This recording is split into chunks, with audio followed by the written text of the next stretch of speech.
Welcome back. It's time for the 3812 to get looked at. It's obviously it's 1938 Philco 3812 CBI. This set is uses a white Plascon case. Inside's painted black. That's pretty typical for Philco. Unlike the 610, this one is actually already in pretty decent shape. The gentleman I bought it from attempted to do some repair on it, but decided that he didn't really care to do radios, so I managed to get it out of him.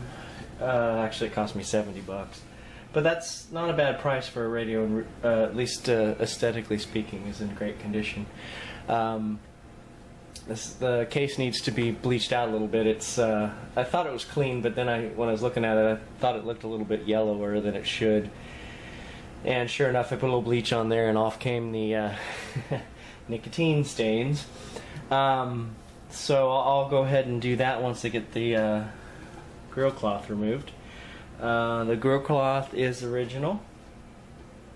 This is a transformer set, and it uses 5 tubes. It's not all that dissimilar to the 610. Actually, it uses an 84 rectifier. It uses the same 6A7 detector. What else we got here? Let's see. The IF is a 78. I guess this is the 75, the audio. And the output tube on this is a 41 versus a 42, so it's a little less power. The speaker's in really good condition. Since this actually was not something that sat outside, speaker's not rotten, it doesn't rub. Interestingly, I noticed this on the 40 as well. These units have, instead of having the older radios had the spider in the middle. These ones have kind of a spider in the back. Let's see if I can get it in there. Can you see that move with the speaker? I hadn't seen that before, but then again, I haven't been doing radios for very long. So I just found that a little interesting. This one does have well, as you can see, the chassis on this one is not corroded. It's got the original electrolytic cans. And I believe this is a 4, and this is a 12, I believe. Transformer's in good shape too, no rust. I don't have a whole lot to do on this but clean it, pretty much, which is good. As I had mentioned, somebody has been in here. He could not figure out how to get this. It quasi works. The power transformer works. I knew it worked, but I tested it anyway. Power transformer's fine. He did put a couple of 22 microfarad electrolytics in there, and he replaced this one here, and this one, and a couple. I think this one as well. I haven't gone through it with a fine-tooth comb yet. This one down here remains, although that was, I don't know when that was replaced. It's not new, but it's also not really very old. I mean, it's not as old as the paper ones that were in here. It's that green one right there. And see if you can see that. Maybe I'll twist it a little bit. See, it's a .022. So it does, like I said, it does power up, and you can, if it's a really, really, really strong station, you can get it in, but then it starts to pop and snap wildly, and I think, well, first of all, I'll tell you that this Bakelite block has not been rebuilt. And I think I promised in one of my videos that I'll rebuild this and I'll show you guys how to do that. Or at least most of you know how to do it, but I guess it's fun to watch. Anyway, so I'm going to go ahead and do that. I haven't decided yet whether I'm going to crack open the cans or not. I guess, I don't know, some people prefer to do that, but I don't know, it's not a museum piece, so maybe I will one of these days. I mean, it's kind of silly. If I'm going to go through all the trouble to rebuild a Bakelite block, why not restuff a can? It doesn't take that much longer. I guess I'm just, I hate to open them up. I don't know. This 12 here might have liquid in it. I don't know when they changed to the tar type, or the type that's got the black goo in it, whatever that is.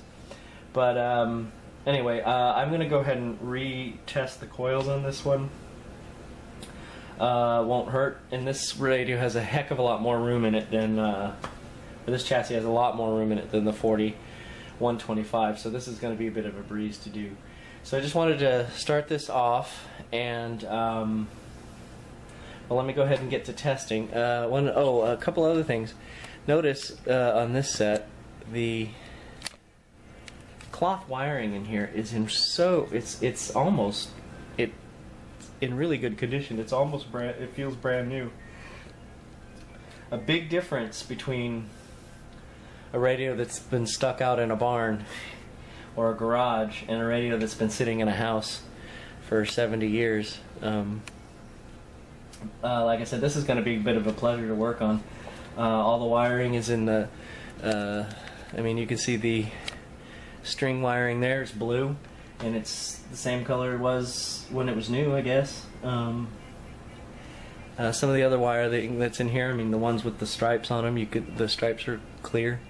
So anyway, I'm going to get to testing, and I will be right back, and we'll see what the results are.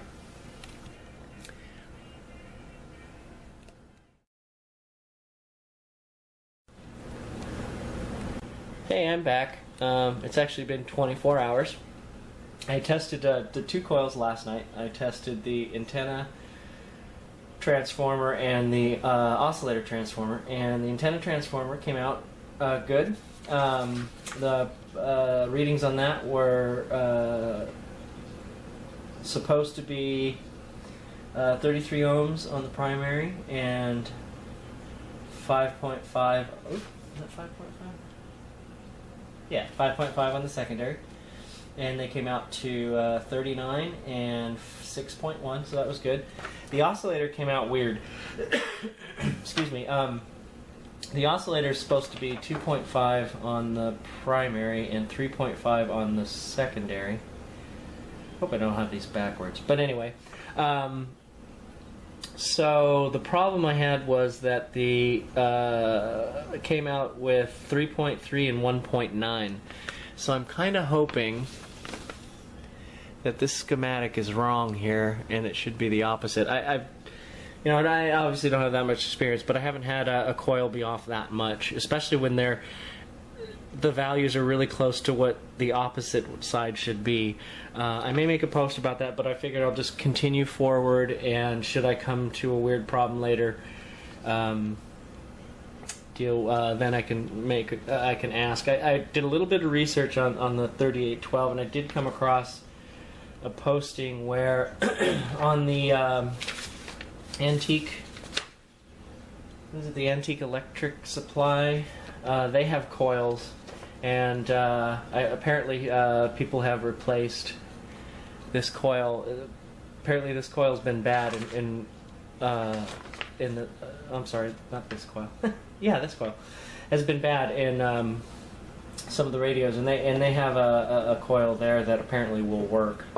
So if worse comes to worse, there's that. I also found another source online that sells all sorts of used parts and some new old stock parts. In fact, I happened to be on that site trying to do something about the speaker with the 125, and I actually found somebody who has a 40, the speaker part.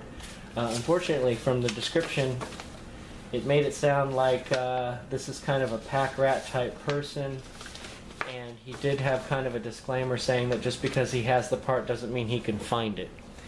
So that wasn't really encouraging, but we'll find out, because it's going to cost me probably $40 to recone that speaker. So if I could, or more, I'm not sure if I've never had a speaker recone. So anyway, that's a different discussion because it's a different radio. The other coils came out pretty good, all within tolerance. The first IF transformer is supposed to be 8 and 11, and it came out at 8.1 and 11.8. So the second detector, the last coil came at 23.8 and 4.9, and it should be 22.5 and 4 ohms, so those are all good. The speaker coil came out at 451, and it should be 450, so that's good. I'm going to move on now to testing. I think what I'm going to do next is I'm going to try to get to the Bakelite block. I said that I would go through rebuilding that. I may be able to do that tomorrow night. I'm not sure. I have to clean up a little bit around here. I've got guests coming in for the weekend, or 2 guests coming in for the weekend. So I obviously will not be transforming my breakfast table back into a breakfast table. I'm a little too invested in this being a workbench now. But anyway, so you may not see me for a week. Otherwise, I will try to get to this Bakelite block tomorrow night. I have not decided whether I want to restuff the cans yet. I figure I'll see if I can get this thing working in case I run into anything difficult, or if something happens that I need to try to find some scarce part or something, then if I have to set it aside for any reason, I can always come back later and restuff those. Caps aren't that expensive. A little bit of rewiring to do here where the wires were melted by the previous attempts to fix this. Let's see, I think that's about it. I did a little bit of research on Plascon, as you could probably tell from the opening graphic. So I may talk about Plascon a little more,